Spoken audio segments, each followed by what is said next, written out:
Hello and welcome everybody. Welcome out into nature today as I talk a little bit about perfectionism, which is a real problem these days, just everywhere basically, because perfectionism is one of the worst problems we have in our society today. While you may think it's this or you may think it's that, perfectionism is really something that affects everybody day to day, just like all the time, and we rarely even know it or think of it being a problem. I mean, I read a psychology book like this last semester in college, and it had a bit that was all about, oh, this person thought that this part of their perfectionism was good, and the psychologist agreed and stuff, and I'm like, what? I mean, come on, like, that makes zero sense to think that perfectionism could ever be good. I mean, like, come on. And so I think that really starts with a fundamental understanding of what perfectionism is, how it operates, and just the day-to-day effects of having perfectionism, like, out there and doing things in your life. So it really starts out with what is perfectionism, how does it work, and, just all the nitty-gritty about it there. Thanks a lot, mosquito. That's the part you gotta love about the woods, mosquitoes. Anywho, so back to the point of perfectionism. So perfectionism really comes down to somebody expecting things to be perfect, okay? And you may think that's ridiculous, that doesn't really happen, but it happens like all the time. I mean, like, I can think of an example where somebody, say, cleans the counter. Like, say they're like a teenager and the counter's dirty and their parents are out doing something, and they go and they put in some effort because they're like a nice person to go and clean the whole freaking kitchen counter. And then when one of their parents gets back, instead of saying like, oh, you did a great job, they envisioned like how the counter would look perfectly after they start to see the clean counter. And they're like, no, like a fourth of this counter is freaking not clean, And the truth is that the person went out of their way to do a net good, yet they're like punished for it. Or somebody like cuts down a tree that was in the way, they cut down like some branches off a tree in the yard somewhere, and that really helps people. But then somebody's like, oh, but this branch is hanging low. Why didn't you cut, that one down? I mean, it's just ridiculous because that kind of thing happens on a day-to-day basis. Or somebody gets a B on a paper, and they're like, how come I didn't get an A on this paper? Where's my A? Like, I wanted an A. How come, like, I only got that? Or somebody gets an A minus. They're like, A minus, like, what the hell?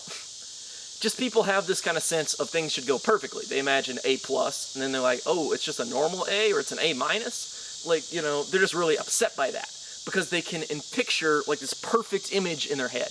And that's really where the problem comes into play, is when people are imagining a perfect reality, when instead they get normal reality. Like, for a lot of people's lives, compared to, like, in the first world particularly here, like, a lot of people's lives are great, their day-to-days are fantastic. They're not starving, they're living great lives, they're doing things that they can have fun with, that they're passionate about. I mean, a lot of people would kill to have that kind of opportunity, but people don't really get to appreciate it, you see, because they can imagine it being perfect. I can also think of a good, like, example. Don't know how many of you guys have seen, like, the Netflix show BoJack Horseman, animated show and stuff. But it's got a good scene that illustrates this one into the 4th season. I won't get too much into it, but, like, this character Diane, Mr. Peanut Butter, her husband there, gets her this, like, awesome room she always wanted, but she's really upset about it because she imagined the room being perfect, and the fact that she now sees this real room, it's like, oh, you took away my perfect image. Anyway, she's pretty screwed up in the 5th season, as many of you know, but, just to skip past all that kind of loose example you may or may not know, I just want to get to the point that perfectionism is a real problem. And it's everywhere. People are always imagining, oh, this could be perfect, or why isn't our country perfect? Why is this thing off? Or, like, they focus on all these negative things because they expect things to be perfect. And the real harm in expecting things to be perfect is based on just, like, the nature of expectations, okay? Expectations are like basically mental bets, It's like people are putting their happiness into like chips at a casino, and they're betting them on different outcomes of things, okay? So it's like a person with perfectionism is like betting their money, their happiness basically, on the expectation of things going perfectly. So it's like they go up to the roulette wheel and they're like, okay, 33 black, putting all my happiness on that. Now it may come up 33 black some of the time, but a lot of the time, it just won't, because, like, the odds are majorly against that.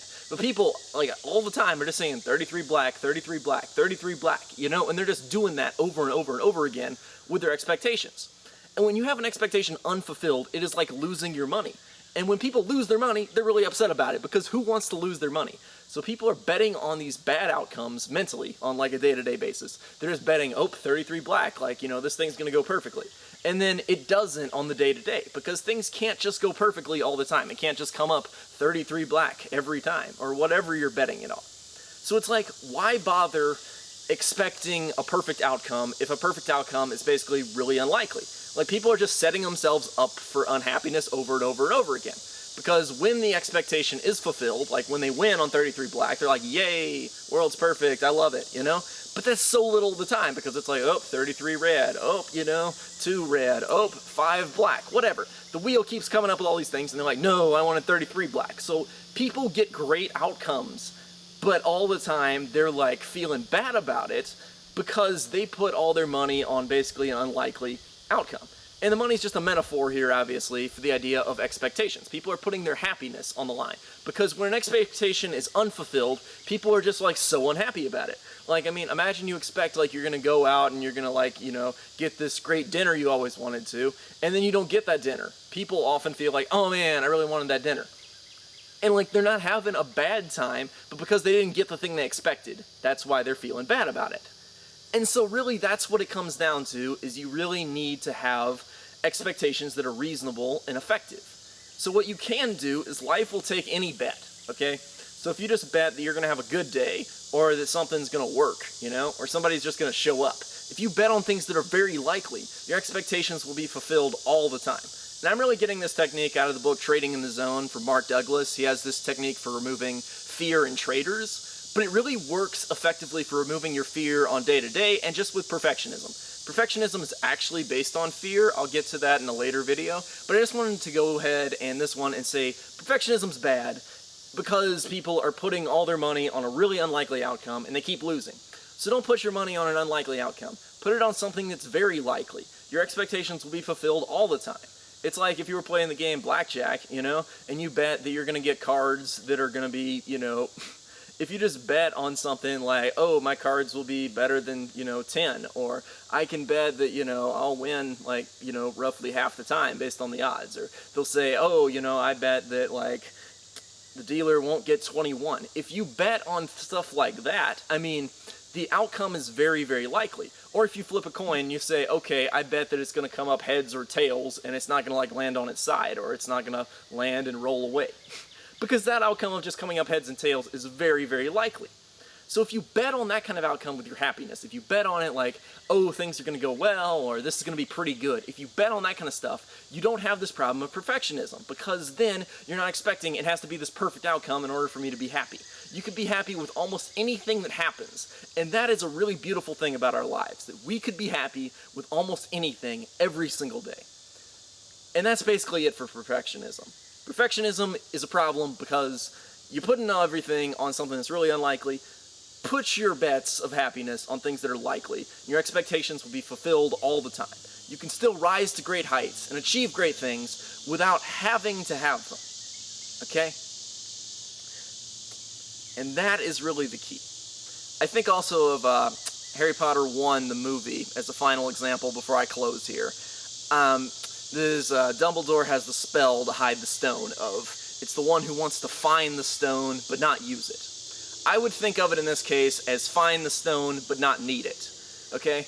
You're happy if you find the stone, but you don't need it, okay? In the movie, Voldemort really needs the stone in order to survive because he needs it for the elixir of life, basically. I don't want to get too into detail on all these examples, but, that's basically the idea. We want to be able to be happy with a lot of the outcomes we get, okay? And be really pleased when we get these outcomes we might consider perfect. But we should not expect perfect things to happen because they're really unlikely. It's like putting all your money on unlikely bets and losing over and over again, because that's what perfectionism is doing. It's causing people to lose their happiness over and over again. So, there's my method.